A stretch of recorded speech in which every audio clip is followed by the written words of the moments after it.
يا مسهل الحال يا رب. اما نشوف العيد هيبقى امتى. حبك يعني تليفونات دلوقتي. الو. ايوه سعدية. عايزة ايه؟ عايزة العيد يبقى بكرة؟ ليه ان شاء الله. انا روقت تروية العيد، والعيد لو جه الاتنين الشقة هتتبهدل تاني، وانا مفيش حيل اشيل اشياء من الارض. حاضر يا سعدية، ان شاء الله خير. يا عم رجب الحلاق، عايز انت كمان؟ ظبط لنا العيد كده التلات ولا الاربع، علشان لو العيد بكره مش هلحق اخلص الرص اللي قدام مني والمصلحه هتطير. واللي انت عايزه يا عم. ايوه يا شعبولة، عايز ايه يا اسطى؟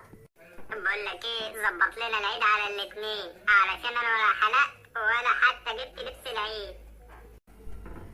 ايوه يا دودو يا ابني، عايز ايه؟ بقول لك يا بابا، ما تخلي العيد بكره. ليه بس كده؟ ده انت حتى ما صمتش ولا يوم. علشان استحميت النهارده ومش استحمى